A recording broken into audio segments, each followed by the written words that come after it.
Então vamos começar pelo enunciado. Na letra da música de Baeta e Cacaso, o uso do pretérito perfeito composto indica. O enunciado está pedindo para que você analise o uso do pretérito perfeito composto.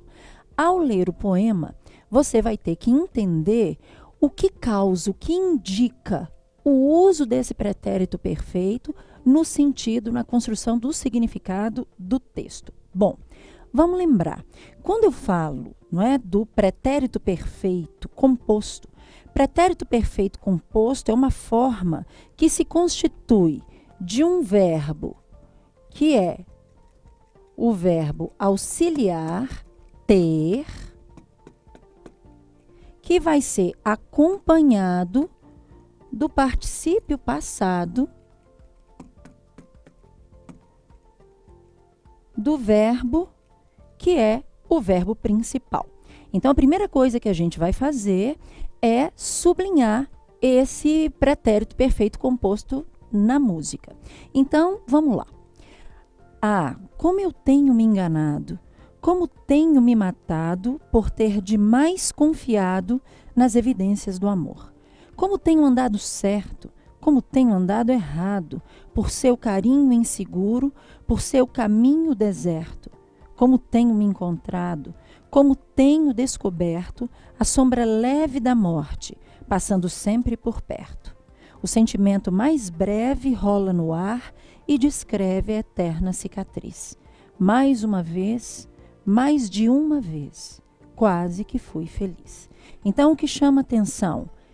Eu tenho me enganado, tenho me matado, tenho andado certo, tenho andado errado, tenho me encontrado, tenho descoberto. Então, ele repete por muitas vezes essa forma que é a forma do pretérito perfeito.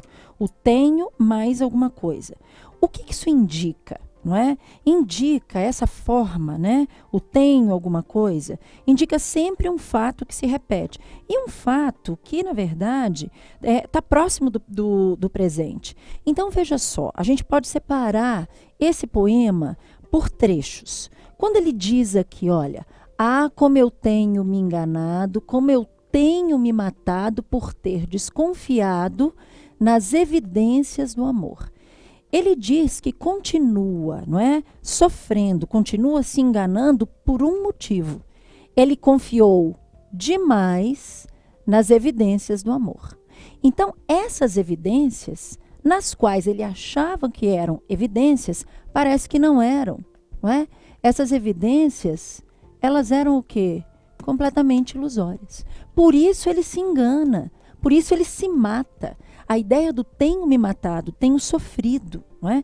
E logo em seguida ele vai colocar, como tenho andado certo, como tenho andado errado. Olha aqui, são atitudes contrárias. Ele está confuso. E confuso por quê? Por seu carinho inseguro, por meu caminho deserto. O seu. Ah, então tem uma segunda pessoa. Tem uma segunda pessoa exatamente que não oferece o carinho. O carinho ele sente inseguro. Por isso, o caminho dele tem um meu, tem a primeira pessoa. Essa primeira pessoa que foi apresentada logo no início, o caminho é deserto. Que caminho deserto? Isso é uma metáfora. Uma metáfora para quê? Para a solidão. Então, tudo indica que aqui nós temos o eu lírico que está chorando as suas mágoas, não é? E aí, então, ele vai colocar, como tenho descoberto a sombra leve da morte. Então, olha o que acontece. É tudo uma revelação de estado de espírito, não é? Ele se enganou, o amor é ilusório, ele não tem a reciprocidade da pessoa amada, não é? Ele está decepcionado, por isso ele se sente inseguro, por isso ele vive na solidão, por isso ele tem a sensação de morte. Essa sensação de morte, o que ela traz? Ela traz o que ele já anunciou antes. É a tristeza. Existe uma sensação aqui que é uma sensação de quê? De vazio. Então a sombra leve da morte, olha só, é contínua. Está passando sempre por perto. Então é o sentimento de quem não tem a correspondência amorosa. O sentimento mais breve rola no ar e descreve a eterna cicatriz. Existe uma cicatriz de machucado. É uma pessoa machucada. E é uma cicatriz eterna. A vida dele é feita por essa condição.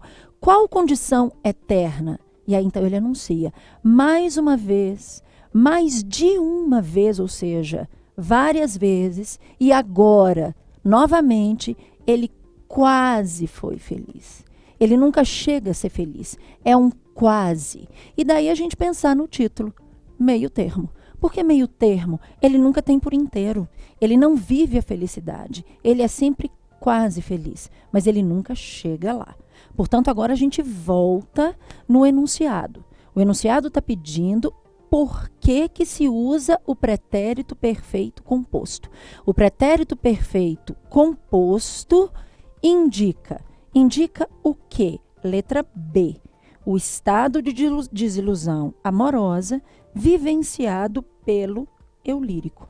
Então, toda análise que a gente fez, ela é, né, sintetizada na letra B. Não é o sofrimento de não chegar à felicidade, de viver na solidão, na tristeza, mostra que ele está em desilusão. E desilusão em função de ter acreditado em evidências ilusórias, ou seja, falsas, desse amor. Vamos verificar o erro, os erros, né? Letra A. O desejo do eu lírico de confiar naquilo que sente. O eu lírico não deseja confiar. Na verdade, ele já disse que confiou demais nas evidências. Então, ter confiado é que o levou, na verdade, ao erro. Ele simplesmente faz uma reflexão desse erro, né, de ter confiado. Mas desejar, ele desejaria outra coisa. Não é? Por exemplo, ser amado, viver a felicidade. Então, não pode ser letra A. Letra C. A expectativa do eu lírico em ter seu afeto correspondido. Olha, aqui ele não chega a falar que existe, né, uma expectativa.